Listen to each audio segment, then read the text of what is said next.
पद पूजा करे हो सदा। वहां सास ससुर हैया नहीं है, इसलिए डायरेक्ट शंकर कर हो सदा शंकर पद पूजा हो सदा शंकर पद पूजा। नारी धर्मवती देवो न दूजा। नारी धर्मवती देवो न दूजा। कहते जाकर शंकर भगवान के चरण कमलों की सेवा करना, क्योंकि नारी के लिए इससे बढ़कर कोई दूसरा धर्म नहीं है। गोस्वामी तुलसीदास जी से पूछा गया, बाबा संसार में स्त्रियों के लिए सबसे बड़ा धर्म क्या है? कल मैंने बताया था हम सभी लोगों के लिए सबसे बड़ा धर्म है सत्य धर्म न दूसर सत्य समाना। कहा परहित सरिस धर्म नहीं भाई, परहित के समान कोई धर्म नहीं है। पर पीड़ा सम नहीं अधमाई, दूसरों को पीड़ा देना ही अधर्म है, उसके समान कोई अधर्म नहीं है। कहा ये सो तो धर्म है, सत्य धर्म है, परहित धर्म है, लेकिन सबसे बड़ा धर्म क्या? कहा परम धर्म श्रुति विदित अहिंसा। अहिंसा परमो धर्म है।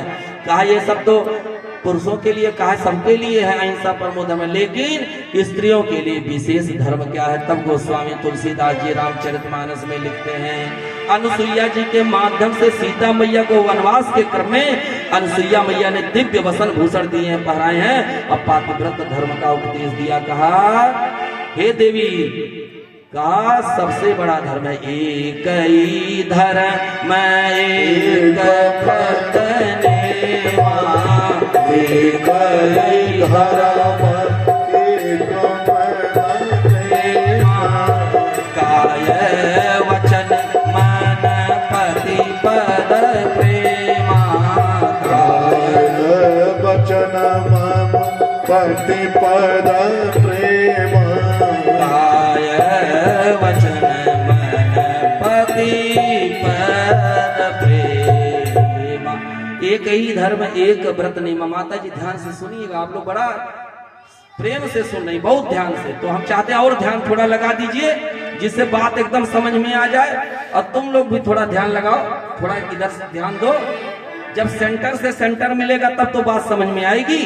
सुनो, कहा कि एक ही धर्म एक व्रत नियमा, काय वचन मन पति पद प्रेमा। एक ही धर्म है, एक ही व्रत है, एक ही नियम है।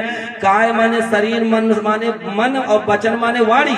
मन वाणी कर्म से तीनों से एक होकर पति के चरणों की सेवा करिए। ये है मानस का सिद्धांत। स्त्री के लिए यही धर्म है। कहा एकादशी का व्रत रहे, बहुत अच्छा।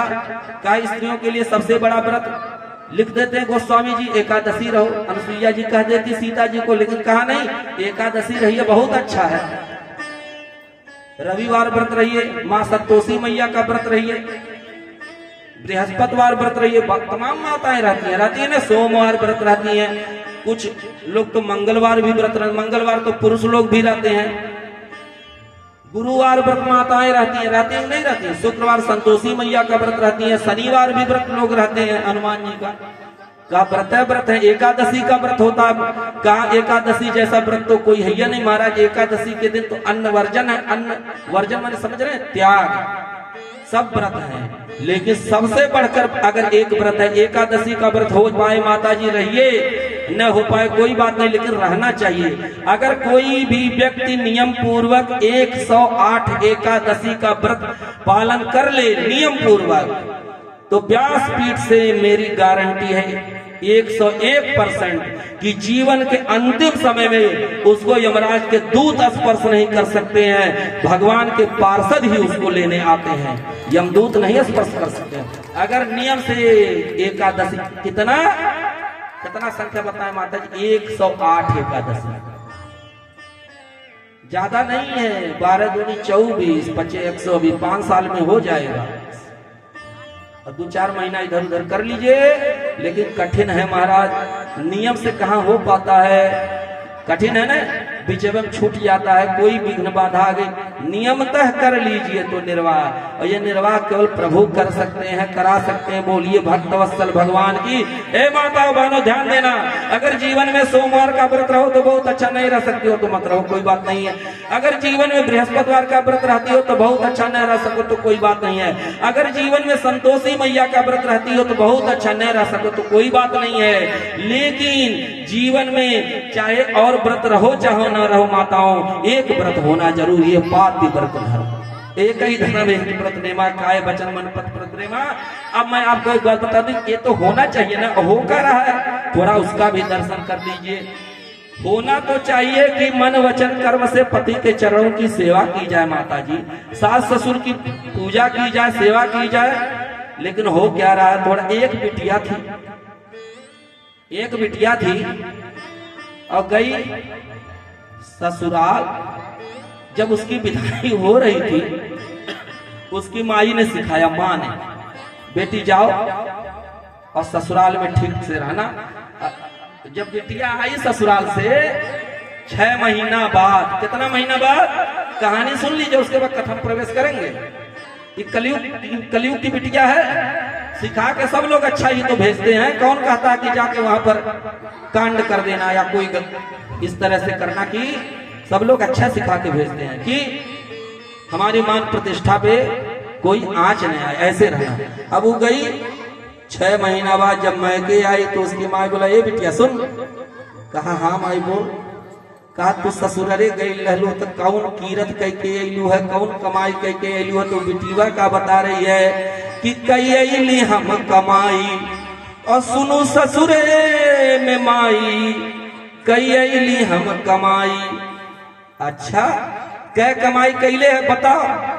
कह रही 3 कमाई कह के अली। कमाई माने समझ कीरा नहीं। लोग कहना अरे कौन कीरत कह के अला बाबू, कौन कमाई। तो वो माँ पूछी, तुझे इतना सिखा कर भेजे थे तो जरूर ही कुछ अच्छा काम कियो। बताओ बिटिया तू ससुराल गई थी, कौन कीरत कमाई करके आई हो। तो वो बिटिया बता रही है कि कई अली हम कमाई ससुरे में माई, कई अली हम कमाई। अब सुनो पहली कमाई कि हमारे ससुर जी 5 भाई रहले। हमारे ससुर जी 5 भाई थे, सब प्रेम से मिलजुल कर रहते थे, एक साथ चलते फिरते, उठते बैठते, खाते पीते, सोते थे। कहती है हमारे ससुर जी 5 भाई रहले। तो कही तब का 5 जगही चुलिया जरवाई, अली माई कई अली हम कमाई। मारी खींच के एक तमाचा उसकी माई। इतना प्रेम से 5 भाई मिलजुल के रहते थे, और तू जाते ही घर फोड़ दी, भाइयों में एक दूसरे की विच्छेद करा दी, संबंध खराब कर दी। अच्छा बता दूसरी कमाई कौन की है। तब कहती है कैली दूसरी कमाई, अरे सुन मेरी माई।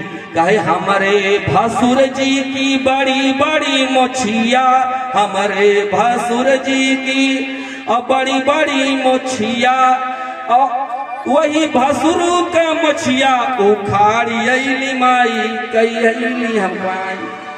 फिर मारी खींच के एक तमाचा। यह कुल करे के भेजले रहली तुमके, इतना सिखा के मरे मरली नाक कटा लहली हमारी। अच्छा बता तीसरी कमाई कितनी कमाई की थी। 3 कमाई। पहली कमाई बता दी, दूसरी कमाई। माँ ने सोचा चलो कोई बात नहीं, बेटी है गलती हो गई, तीसरी कमाई तो अच्छी की होगी। कहा सुनो माई कैली तीसरी कमाई और सुन मेरी माई, अरे हमारे सासू माँ की तीसरी कमाई बता रही है कलयुगी बिटिया। हमारे सासू माँ की मोट मोट पिठिया, हमारे सासू माँ की मोट मोट पिठिया, आवत आवत वह पिठिया फुलाए अली माई कई अली हम कमाई। उसकी माई मारी 2 तमाचा खींच के, अरे पागल तुझको इतना सिखा पढ़ा के भेजा था, तुम्हारी सब गुड़ गोबर कर दी, एकदम सिखाना पढ़ाना सब व्यर्थ। तो ऐसी भी कलयुग में बिटियां हैं, ऐसी भी कमाई हो रहा है। पढ़िए अखबार न्यूज़पेपर पढ़िए तमाम, लेकिन हमको विश्वास है यहाँ सब अच्छे लोग हैं, तो हम अपने के यहाँ का बता रहे हैं ना। बोलिए भक्तवत्सल भगवान की। आइए कैलाश पर्वत पर चलते हैं, जहाँ भोले बाबा अपने आसन पर विराजमान है। मैया पार्वती जी आती हैं, चरणों में प्रणाम करती है, एक सुंदर गीत के माध्यम से कथा में